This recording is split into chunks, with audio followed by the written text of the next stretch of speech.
Astronaut Scott Kelly is enjoying his first couple of days back on Earth. He posted this photo on Instagram with the caption, "My first dinner on Earth." Went on to say he missed the dining experience more than he missed the actual food. That says a lot about space food. I know, right? Yeah, Kelly ended his record-setting 340-day mission in space after he hitched a ride on the Russian Soyuz capsule and landed in Kazakhstan on Wednesday. He finally returned to Houston late last night. Earlier today, Kelly spoke at the Johnson Space Center in Houston about his time aboard the ISS. I think the only big surprise was how long a year is. It seemed like I'd lived there forever. It seemed longer than I thought it would be. But I did, having flown before, I did pace myself appropriately, so I felt pretty good about that. How do you stay 1 year without going absolutely bananas? Take it one day at a time is very important. Try not to, I tried to have milestones that were close, like when is the next crew arriving, when is the next visiting vehicle arriving, the next EVA, the next robotics, the next big science activity.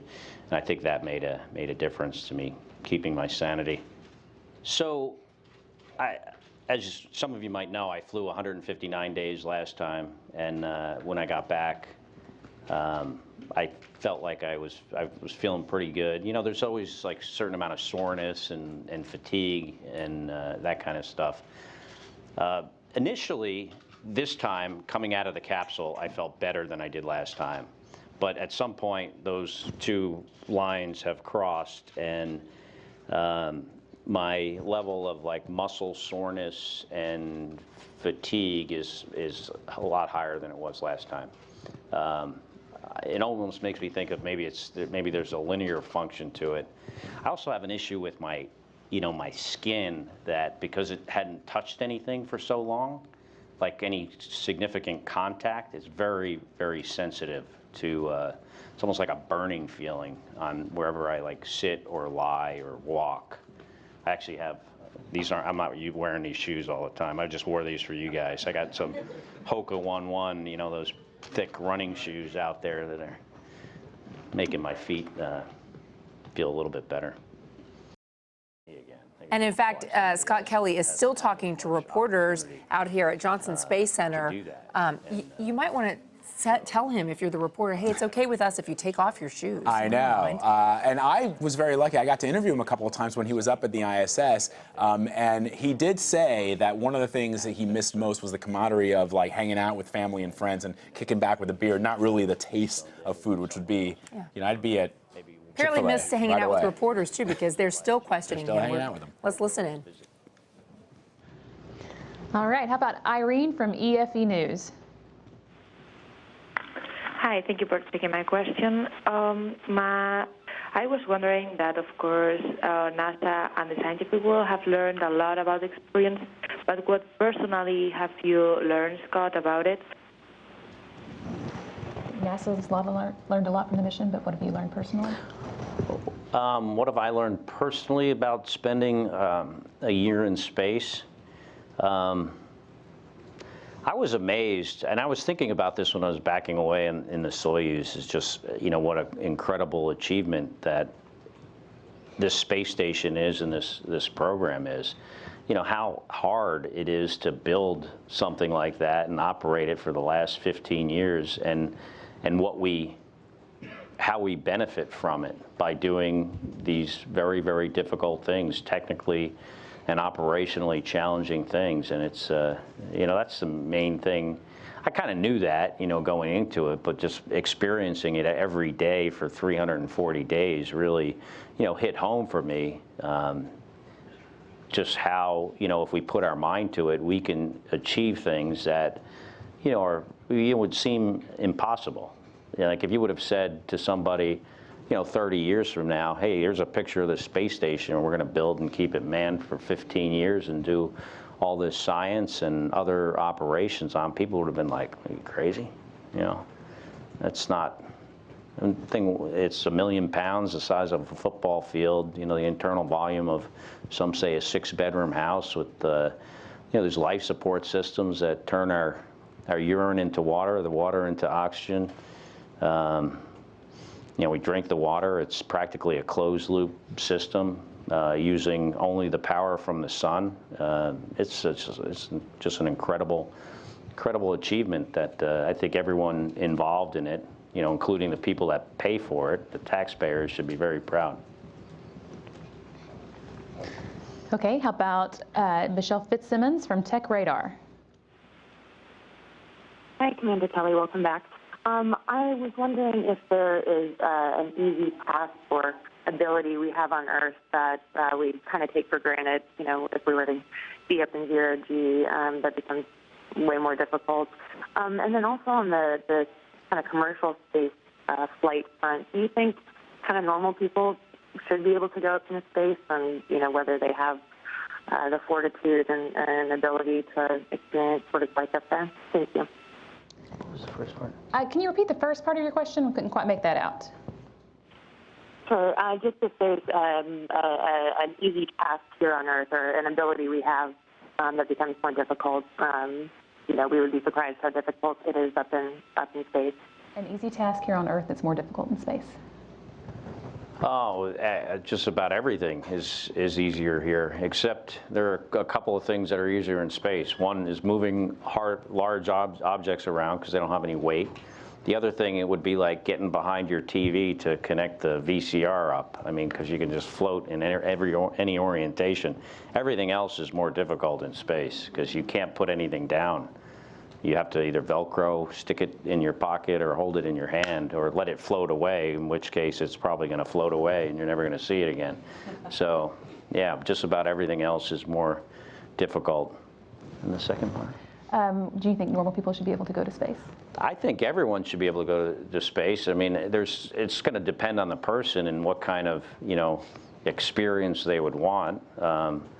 So it'd be great, I think, to have a variety of ways to get to space or near space, maybe, for the view. You can get a pretty spectacular view with not going all the way to the edge of space, or above the limit. But it'd be great if there were a bunch of different experiences that people could afford and that were safe. And I'm sure we're going to see that, sometime, hopefully, in the not too distant future. Okay, I think Tracy Watson has a follow-up question, and we'll come back into the room for follow-ups. Yeah, thank you. Can you tell me about the workflow and how you managed that, whether you had to sometimes push back against the ground on how much they wanted you to do, and how you adjusted it to a year in space versus 6 months in space? Thanks. Yeah, that's a very good question. In my case, I've always had a great working relationship with the ground, and been very open with them, and it's a team effort. So, there are priorities, and there are higher priorities, and you try to get the higher stuff done, and you try, with the help of our flight surgeons, manage our fatigue level, and we're all kind of a big team doing that. And in my experience, it's always worked. It's always worked great. Maybe something happened to my brain. I can't ever remember the second question. I'm sorry, Tracy, can you repeat it? Okay, we'll come back in to the room here if we get a chance. We'll see if Tracy has another one. Let's start with Eric Berger. Hey again, Scott.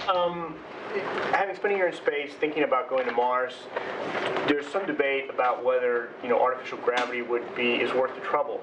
And having spent now almost a year in microgravity, how do you feel? I mean, you probably have the best platform to address that question. So artificial gravity solves problems with making your work easier, where you don't have to deal with all the stuff that floats. I think it probably helps in certain systems and how they function. Certainly it'll help in your physiology.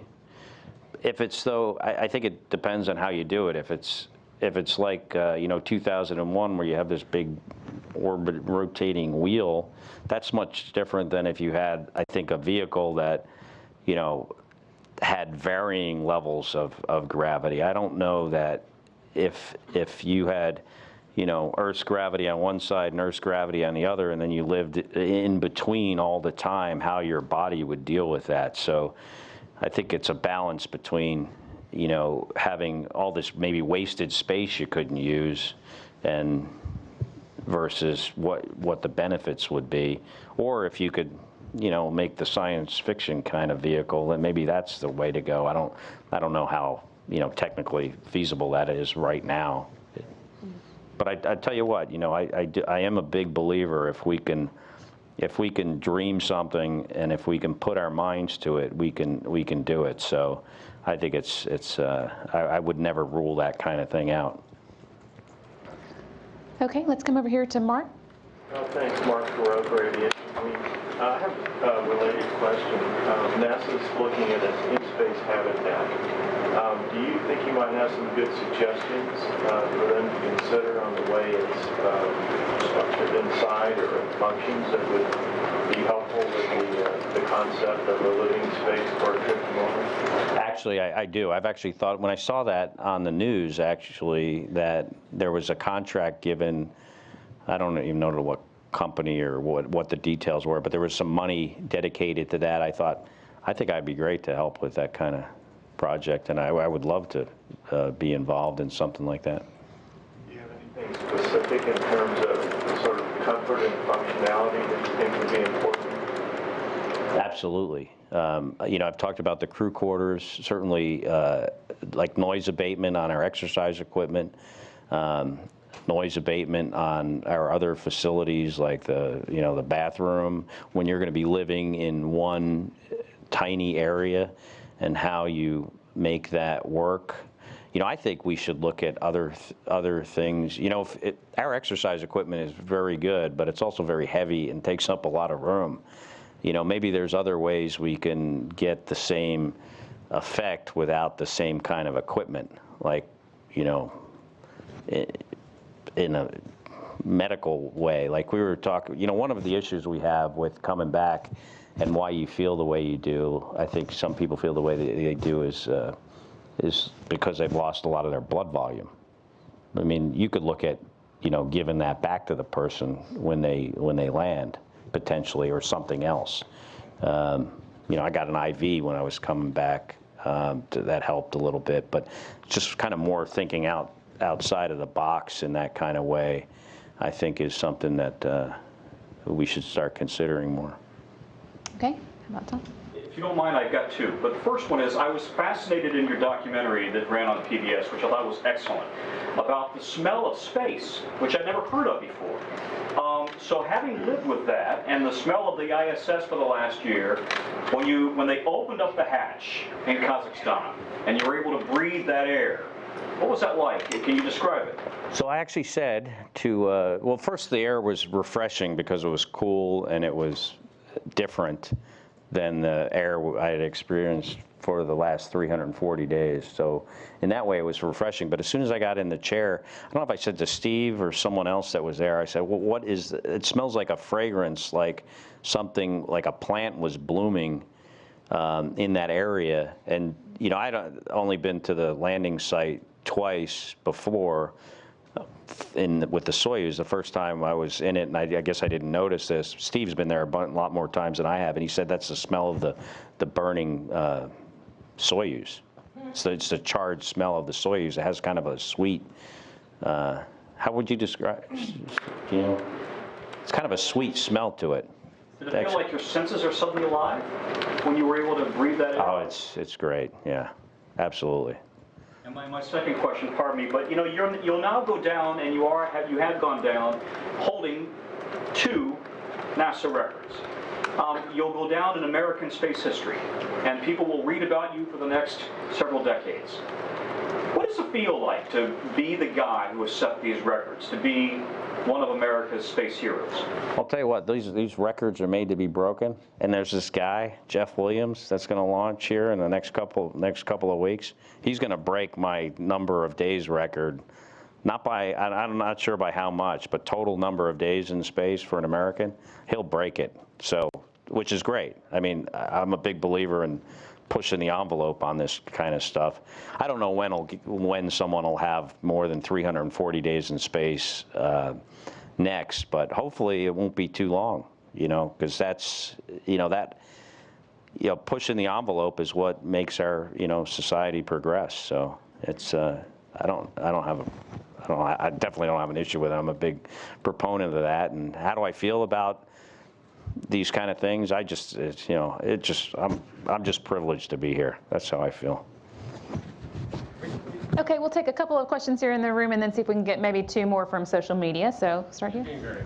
But I think what Tom's trying to say, and it's what we're asking, is that you have rekindled the mission with you as the center of it, has rekindled this interest in space we haven't seen in this country for a while. What do you take away from that for yourself, for the program, for the country? Well, I didn't know that. Maybe I'm somewhat insulated from some of the media surrounding this flight. I didn't actually realize that. Where have you been?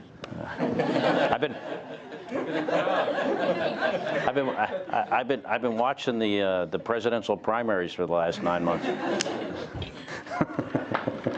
So what do I guess it's great. I think space is important. I think it's our future. It helps our economy grow. It improves technology. I think there are things we're going to discover about our experience in space, in the space station, that we don't even know now. It's kind of like, when the guys were walking on the moon, they were trying to develop, more advanced computers and technologies that, they never imagined that, how important that stuff would be to us, not too long in the future. So, yeah, I think it's great that there's a renewed interest. Okay, right over here. Rob Perlow with Collect Space again. To the extent that you talked to him about it over the year or even after you landed, how comparable was Misha's experience to your own, and psychologically, and was there any difference between your 340 days? I can't really comment on his personal experience psychologically. What I can say is he's a great guy, and it was a privilege flying with him, and he'll be a lifelong friend of mine. And he did great. But other than that, I think it wouldn't be my place to comment on how he did personally and what his personal feelings are.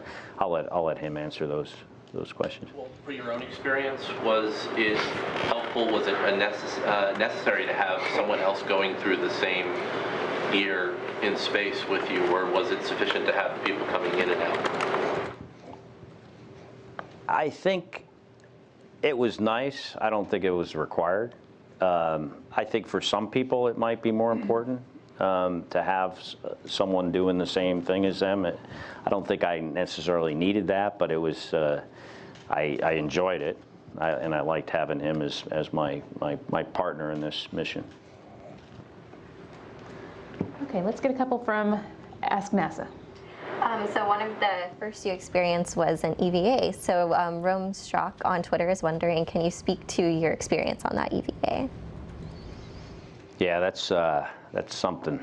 Those spacewalks, very technically challenging. Can be physically challenging depending on what you're doing and the time you're outside. Ours varied from over 7 hours that Kjell Lindgren and I did, and the first 2 I did, to just over 5 hours. So they were much different. But I